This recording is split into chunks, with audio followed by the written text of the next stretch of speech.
Sabay tayo dyan.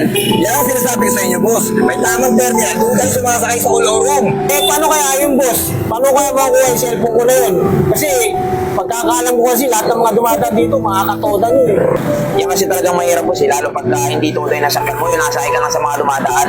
Kasi, boss, pag sumakay ka sa tuda, mismo sa pilaan, may chance ako mapabalik talaga yung gamit mo. Kaya may naiwan kang wallet o cellphone.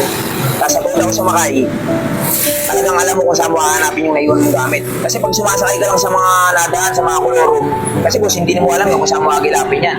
Mamaya, taga-ibang barangay pala yun na napadaan lang, tapos doon ka na pasakay. Wala na. Iway na yung gamit mo na yun. Oo nga pala, no? Linggo pala ngayon. No oras na, naku. May usapan pa naman kami ni birthday pala ni Artemio ngayon, naku. Kailangan ko pala magmadali. Nakakaya sa tao, nag-imbita pa naman, naku. Ay, naku. Nakakasa. Ano ba yan? Sana makakabul ako. Ay, naku.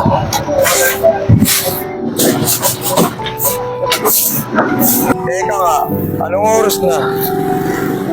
4 na, wala pa rin pasero. Ang oras na kaya? Aabot pa kaya ako ron? Tayo tayo dyan. Birthday pala ni Artemio ngayon. Ako. Boss, tricycle!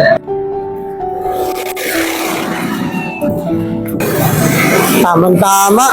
May terminal pala rito. Nagmamadali pa naman ako para makarating ako sa birthday ni Artemio. Boss, tricycle! Ay, boss, tricycle! Boss, alis na ba yan, boss? Special na po ba kayo? Ay, hindi boss. Hindi, sir. Ay, maghintay na tayo ng dalawa. Alis tayo. Parang matagal pa yan eh. Hindi na lang ako sasakay. Maghihintay na lang ako ng tricycle. Sige, doon kayo sa Colorong. Ewan ko lang kung may iwan ng gamit nyo, may babalik pa. Dito na lang ako sasakay sa mga dumaraan. Mas mabilis pa. Oh, may tricycle na. Boss, tricycle, boss!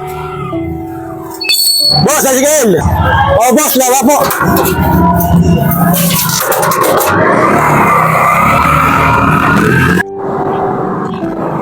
Okay, boss po, balita. Balita ko, malakas ang biyaya. Anong malakas? Malakas mga sir ang pasero. Paano malakas mga sir? Iyatao ko dito, dun sumasakay sa mga Colorong. Boss, excuse me, boss. Minaiwan kasi akong gamit ang sinakyan kong tricycle kanina eh. Ha? Saan ka ba sumakay? Doon! Eh, kailangan ko lahat ng mga dumadaan tricycle dito eh. Katoda nyo eh. Eh, sablay-sablay ka dyan, boss. Hindi naman lahat ng mga dumadang tricycle dyan eh, katoda namin. O bakit, boss? Ano ba nawala sa'yo? Nahuli kasi yung cellphone ko eh. Marami pa naman akong kontak doon na mahalaga. Sabay tayo dyan. Yan ang sinasabi ko sa inyo, boss. May tamang terminal, doon kayo sumasakay sa Colorong. Eh, paano kaya yun, boss? Paano kaya makuha yung cellphone ko na yun? Kasi, pagkakalam ko kasi lahat ng mga dumadaan dito, makakatoda nyo eh. Yan kasi talagang mahirap, boss. Lalo pagka hindi tuloy na sakyan mo, yun nasakay ka lang sa mga dumadaan. Kasi, boss, pag sumakay ka sa tuda, mismo sa pilaan, may chance ako mapabalik talaga yung gamit mo. Kaya may naiwan kang wallet o cellphone.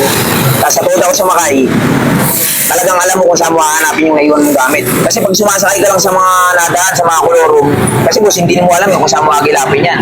Mamaya, taga-ibang barangay pala yun na napadaan lang, tapos doon ka na pasakay. Wala na. Iway na yung gamit mo na yun. Kaya ang mga payo ko lang sa mga ganon, oo, mapapabilis, makakaalis ka agad. Pero hindi mo alam, once na naiwanan ka ng gamit, mawalan ka, wala ka nang maihabol. Hindi ka tulad pag nasa terminal ka sumakay, babalik ka rin sa terminal para doon mo i-confirm kung nandun pa yung gamit mo. Ah, ganun ba, boss? Paano kaya yan? Sige, hayaan nyo na. Salamat na lang.